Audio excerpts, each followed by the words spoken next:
Assalamu alaikum, students of class 6. Welcome to the online class English. Today's task is question bank. So follow the board.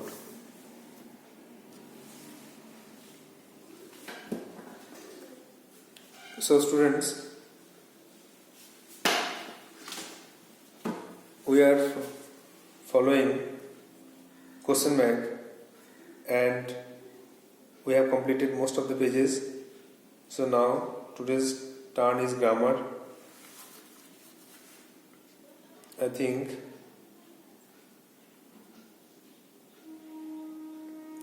number 4 আনসানের পরে যে গ্রামারটা আছে সেটা চার দাগের গ্রামারটা আছে করবো আমরা।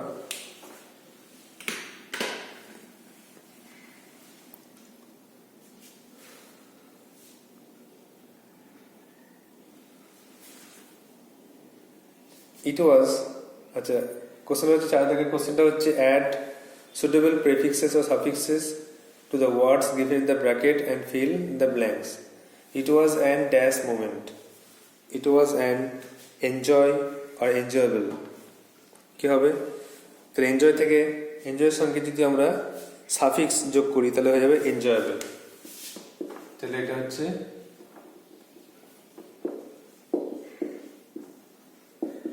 enjoyable day.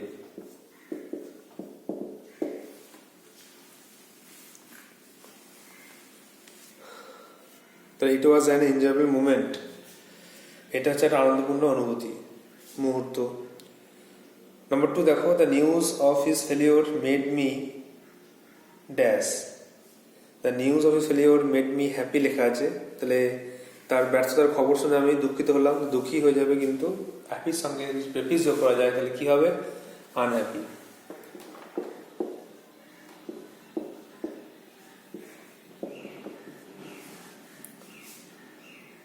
A snake is not a dash creature.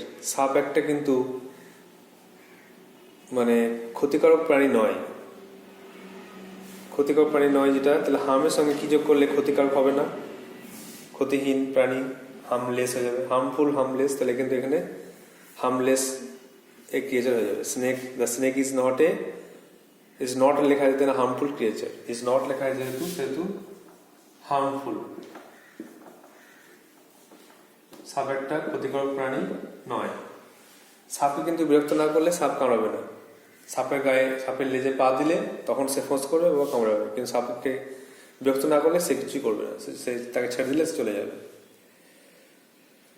Number 4, it was dash possible for the football team to win the match. It was, তাহলে এটা টিমের পক্ষে অসম্ভব ম্যাচটা জেতা, তাহলে পসিবল অপোজিট ইম্পসিবল। এভাবে আমরা প্রেফিক্স যোগ করবো, প্রেফিক্স যোগ করে আমরা এটা সলভ করবো।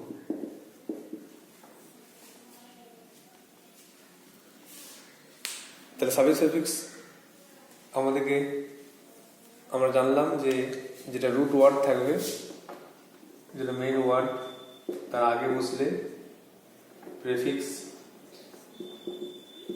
আর পরে বসলে সাফিক্স। এভাবে কিন্তু আমাদেরকে উত্তরটা করতে লিখতে হবে। নম্বর 5 দেখো,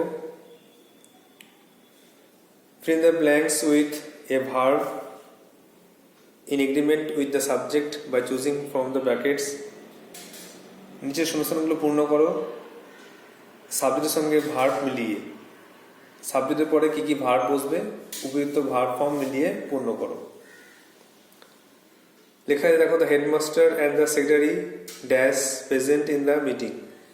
তাহলে দ্য হেডমাস্টার প্রধান শিক্ষক অ্যান্ড সেক্রেটারি সভাপতি মহাশয় দুজন ব্যক্তি, দুটো আর্টিকেল দেখো, দুটো ব্যক্তি বলে কিন্তু এখানে ওয়্যার হয়ে যাবে, ওয়্যার প্রেজেন্ট। মিটিংয়ে তারা হাজির ছিলেন দুজন মিলে। Number 2, each boy and each girl. প্রত্যেক ছেলে প্রত্যেক মেয়ে dash score good marks in English. প্রত্যেক ছেলে প্রত্যেক মেয়ে তারা কিন্তু ইংরেজিতে ভালো ফল করেছে। এই জন্য কিন্তু আমরা ইচ আছে বলে সিঙ্গুলার ধরবো, সেটা হচ্ছে হ্যাজ। প্রত্যেক ছেলে মেয়ে আমরা আলাদা আলাদা বলবো, আলাদা আলাদা বুঝতে হবে। প্রত্যেক কিন্তু একসঙ্গে নয়, আলাদা আলাদা করলে বুঝতে পারবে যে প্রত্যেককে ভালো মার্কস পেয়েছে, মানে এ পেয়েছে ও পেয়েছে, এরকম করে আলাদা আলাদা করতে হবে, সিঙ্গুলার করা হলো। নাম্বার 3 দেখো, দ্য প্যারেন্টস উইথ দেয়ার সান, বাবা মা সঙ্গে তার ছেলে, ড্যাশ এনজয়িং দ্য ডিনার, বাবা মা তার সঙ্গে সঙ্গে তার ছেলে তার ডিনার এনজয় করছে। দেখো প্রথমের দিকে দেখো দ্য প্যারেন্টস আছে প্লুরাল ফর্ম, আর শেষে আছে সান সিঙ্গুলার।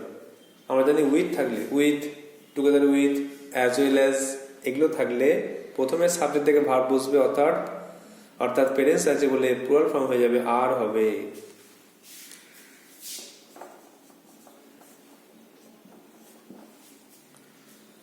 নম্বর 4 দেখো, 3/4 of the property dash been sold, এই প্রপার্টির 4/3 বিক্রি হয়ে গেছে। তাহলে প্রপার্টি একটাই, তার অংশ বোঝাচ্ছে, এই জন্য সিঙ্গুলার ধরবো, আর সেটা হয়ে গেল সিঙ্গুলারে has.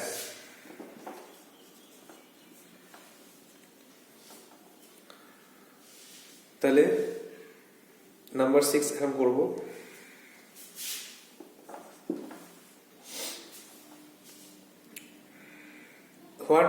Write down the type of sentences the following are. Sit down on the bench, বেঞ্চের উপরে গিয়ে বসো, এটা কিন্তু আদেশ করছে, আর ভার্ব দিয়ে শুরু হওয়া মানে ইম্পারেটিভ সেন্টেন্স, তো ওই জন্য এটা হচ্ছে ইম্পারেটিভ সেন্টেন্স।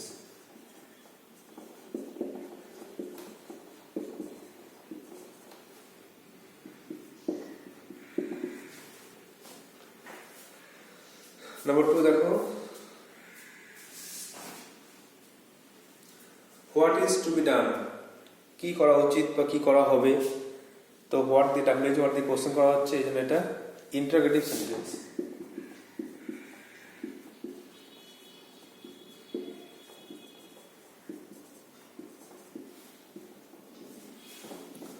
নাম্বার 3 দেখো,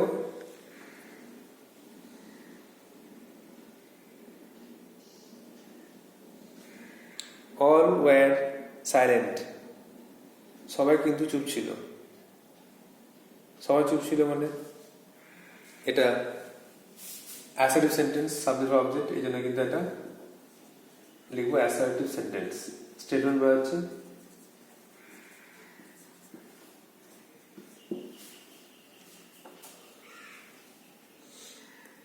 নাম্বার 4 দেখো,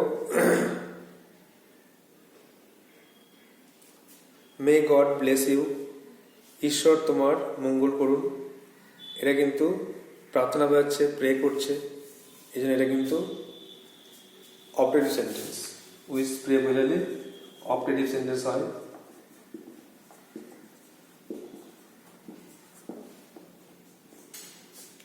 আর দেখো last one, what a fun they had, তারা কি আনন্দ মজা করেছে, এটা কিন্তু এক্সক্লেমেশন মার্ক দিয়ে আছে, মনের ভাব প্রকাশ করছে, ইমোশন প্রকাশ করছে। এই ইমোশন প্রকাশ করার জন্য কিন্তু এটা হচ্ছে exclamatory sentence.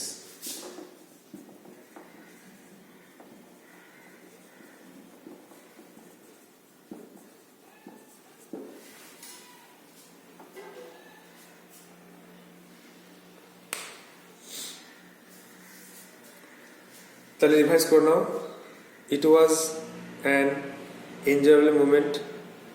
The news of his failure made me unhappy. The snake is not a harmful creature.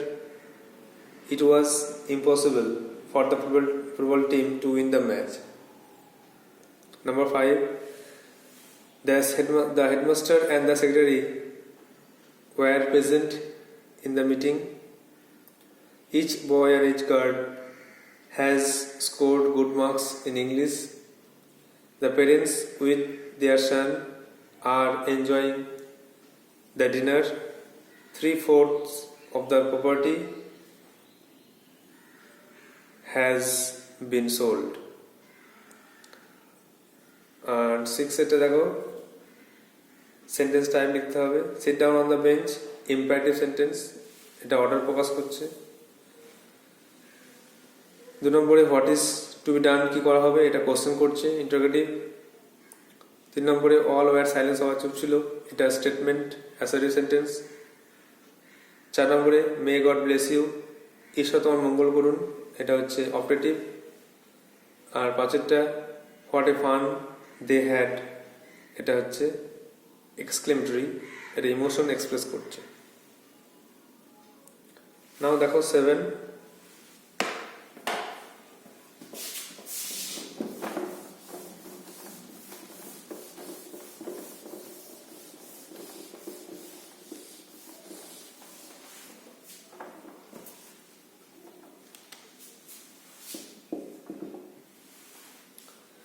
Make meaningful sentences of your own with the following words. নিচের শব্দগুলো দিয়ে অর্থপূর্ণ বাক্য তৈরি করো। যেমন school,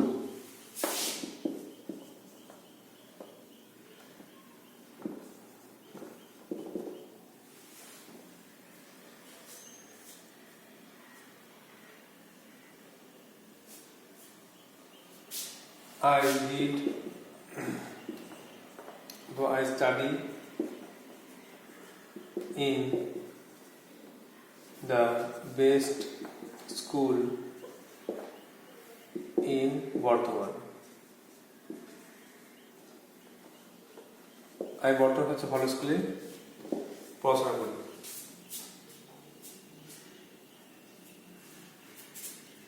beautiful,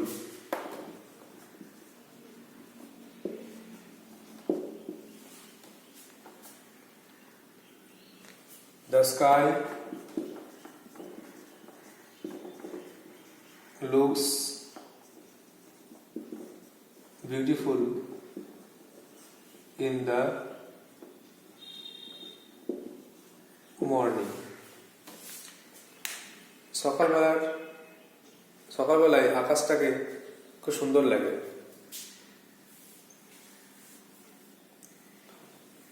Now 8. Find words from the question number 3 which mean the following. Question number 3 দেখো একটা আনসেন ছিল, যেটা লাস্ট ক্লাসে আমরা সলভ করেছি। ঈশ্বর চন্দ্র বিদ্যাসাগরের চাইল্ডহুড, ছোটবেলার গল্প। সেখান থেকে ওয়ার্ড খুঁজতে হবে, যেমন সেটা হচ্ছে বলা হয় সিনোনিম বলে।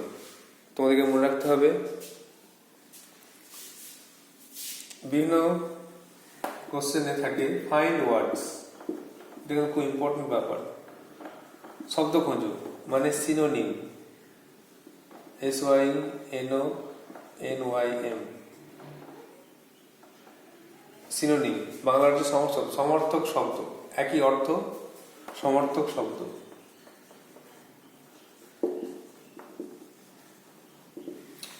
এর অপোজিটটা আবার অ্যান্টোনিম। তো দুটো কথা মনে রাখবে, সিনোনিম মানে ফাইন্ড ওয়ার্ডস, একই অর্থ সমর্থক শব্দ, আরটা হচ্ছে অ্যান্টোনিম মানে অপোজিট। অ্যান্টোনিম মানে হচ্ছে অপোজিট ওয়ার্ড, বিপরীত শব্দ। Same word synonym, opposite word antonym. তাহলে সিনোনিম এই স মনে রাখবে। সিনোনিম স দ্বন্দ্ব, তার মানে সমর্থ শব্দ। এটা মনে রাখলে আর ভুল হবে না। অ্যান্টোনিম মানে অপোজিট, বিপরীত শব্দ, বিপরীত শব্দ। তাহলে এখানে আমাদের ফাইন্ড ওয়ার্ড খুঁজতে হবে, সিনোনিম খুঁজতে হবে, যেটা একই মানে। দেখো প্রথমে আছে লিটল, মনে হচ্ছে না স্মল আছে। দেখো স্মল মানে ছোট। এখানে দেখো আনসার একটা ওয়ার্ড আছে লিটল। লিটল মানে কিন্তু ছোট। তারপর দেখো কোশ্চেন নাম্বার 3-তে আরেকটা ওয়ার্ড খুঁজতে হবে, সেটা হচ্ছে চেয়ারফুল। চেয়ারফুল মানে হচ্ছে সন্তুষ্ট, হাসি খুশি, খুশি, সুখী, হ্যাপি। হ্যাপি মানে চেয়ারফুল, খুশি, সন্তুষ্ট। দুটো ওয়ার্ড হয়ে গেল। আনসেন কোশ্চেন শেষ, গ্রামার কোশ্চেন শেষ। বাকি হলো রাইটিংটা তোমাদেরকে লিখতে হবে। আমি পয়েন্টগুলোকে একটু আলোচনা করে দিচ্ছি, কীভাবে লিখতে হবে বলে দিচ্ছি। বাকি তোমরা সিলেবাসে অনেক রাইটিং আছে, 2-3টে তোমাদের রাইটিং আছে সিলেবাসে, স্টোরি, তার সঙ্গে সঙ্গে ডায়লগ আছে, হয়তো ডায়লগ নেই, স্টোরি আছে, প্যারাগ্রাফ আছে। তো যাই হোক, সেই রাইটিংগুলো তো করতে হবে, আর এটা প্র্যাকটিস করে রাখবে। সিলেবাসে রাইটিং তোমাদের দেওয়া হয়েছে, যে সমস্ত সিলেবাস রাইটিং ছিল ভালো করবে, আর এটা প্র্যাকটিস করে রাখবে, তাতে নিজে লিখতে পারো। রাইটিংটা হচ্ছে নিজে লেখার জন্য শেখানো। যে কোনো রাইটিং নিজে লিখতে পারো, সেই জন্য তার দক্ষতা অর্জন করতে হবে। কিছু রুলস আছে, সেগুলো ফলো করতে হবে। আমি দেখবে প্রত্যেকটা রাইটিং লেখার আগে একটা রুলস ফলো করেছি, যে রাইটিং লেখার নিয়ম কি, কীভাবে লিখবো না লিখবো সেটা। এখানে দেখো যে রাইটিংটা আছে 9 দাগের, এটা আমি শুধু আলোচনা করব, তোমাদেরকে নিজে লিখে দেখাতে হবে। এটাই হোম টাস্ক থাকবে তোমাদের, এটা ফাইনাল হোম টাস্ক। তোমরা এটা নিজেরা করবে, নিজেরা করে আমাকে হোয়াটসঅ্যাপে সেন্ড করবে, আমি চেক করব। আর পরীক্ষার আগে দেখো, পরীক্ষা সামনে চলে এসছে, তোমাদের সব সিলেবাস, সমস্ত কোশ্চেন ব্যাংক যা যা করানো সব করানো হলো, ভালো করে রিভিশন করো। সমস্ত টেক্সট বুক অ্যাক্টিভিটিস, সমস্ত গ্রামার, সমস্ত রাইটিং সব। দেখো, develop a story within 60 words based on the following হিন্টসের উপর নির্ভর করে একটা স্টোরি লেখো। অ্যাড এ টাইটেল যোগ করতে পারো, আর একটা পারলে মোরাল। টাইটেলটা মাস্ট, গল্পে টাইটেল থাকলে 2 নম্বর বা 1 নম্বর পাওয়া যায়, আর মোরাল থাকলে এক্সট্রা নম্বর ক্যারি করে। আর অবশ্যই পাস্ট টেন্স লিখতে হয়। তো পয়েন্টটা হচ্ছে, দেখো, a crow stole a piece of meat, একদা একটা কাক একটা মাংসের টুকরো চুরি করেছিল। একটা মাংসের দোকানে গিয়ে একটা কাক মাংসের টুকরো চুরি করেছিল। A clever fox wanted the meat, তারপরে একটা চালাক শেয়াল সে মাংসটা দেখতে পেয়েছিল, আর দেখার পরে সেই মাংসটা পেতে চেয়েছিল। প্রেজ দ্য ক্রো, সে কাকটার প্রশংসা করলো, যে তুমি তো খুব ভালো কাক, তোমার তো কাক হয় না, তোমার গলার আওয়াজ খুব সুন্দর, আমি তোমার গান শুনেছি, আর একবার শোনাও না। Ask the crow to sing, সে কাকটায় গান গাইতে বললো। The crow open its mouth to sing, কাক তখন তার গান গাওয়া শুরু করলো। The piece of meat drop down, আর মাংসটুকরা পড়ে গেল। তখন লাস্টে ছিল the fox took it away, আর শিয়াল সেটা নিয়ে চলে গেল।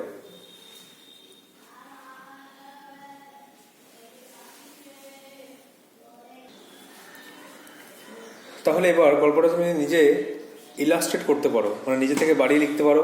যেমন, একদা একটা কাক খুব খারাপ অবস্থায় এদিক ওদিক ঘোরাফেরা করছিল। হঠাৎ সে একটা মাংসের দোকান দেখতে পায়, সেখান থেকে সে এক টুকরো মাংস চুরি করে এবং তারপরে একটা গাছের ডালে গিয়ে বসে।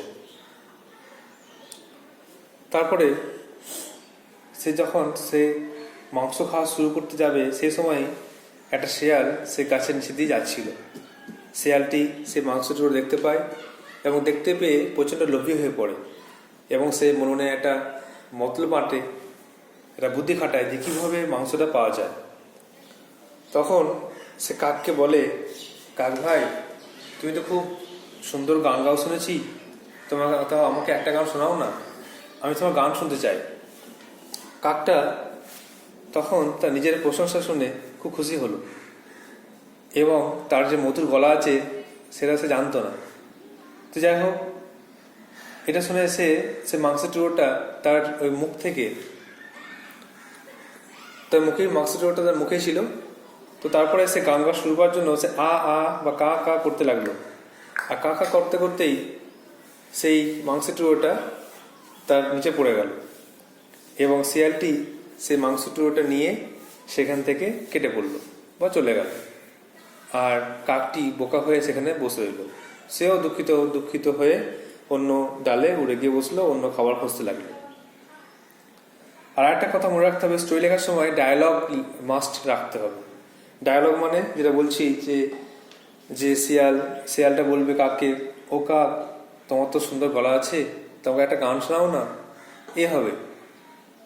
শিয়াল বলছে, কনভারসেশন শুরু, হ্যাঁ, প্লিজ সিং এ সং, ই হবে sweet voice, please Singh a song, এগুলো কিন্তু ডায়লগটা ইউজ করতে হবে। 2-3টে ডায়লগ ইউজ করলে খুব ভালো হয়। তাহলে যেটা মনে রাখতে হবে সেটা টাইটেল দেবে। টাইটেল দিতে পারো, এ ফুলিশ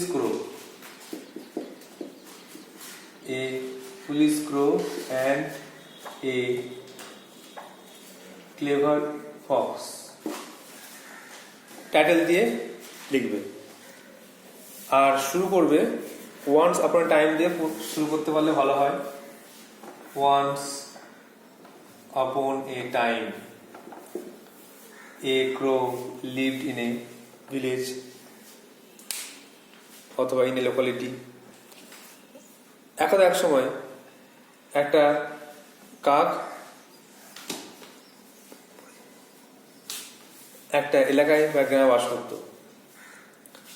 এইভাবে দিয়ে শুরু করতে পারবো। আর 5 সেন্টেন্স লিখতে হবে, আর প্রত্যেকটা পয়েন্টকে ইলাস্ট্রেট করতে হবে, আর এক্সট্রা যদি 2-3টে পয়েন্ট দিতে পারো খুব ভালো হয়। আর যেটা বললাম ডায়লগ দিতে হবে, আর মোরালটা কিন্তু লিখতে হবে। যদি লিখতে পারো খুব ভালো হয়, মোরালের জন্য এক্সট্রা নাম্বার ক্যারি করে। কোশ্চেন কিন্তু লেখা থাকবে না যে মোরাল লিখো, এরকম থাকবে না হয়তো, কিন্তু তুমি মোরাল দিলে খুব ভালো। এখানে মোরাল কি দেবে,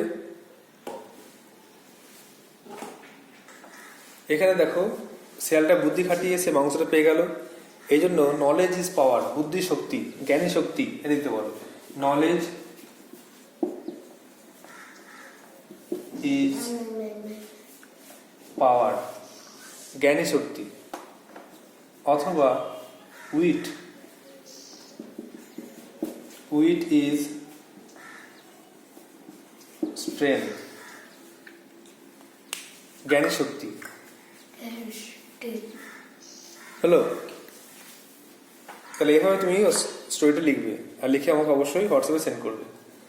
আর পরীক্ষার জন্য তোমাদেরকে সব বেস্ট অফ লাক জানাই, ভালো করে পরীক্ষা দেবে। সমস্ত question grammar, test, question bank সব ভালো করে প্র্যাকটিস করবে, আর রাইটিংগুলো মুখস্থ করবে যা লেখানো হয়েছে। So best of luck for the exam, and that's all for today. Thank you.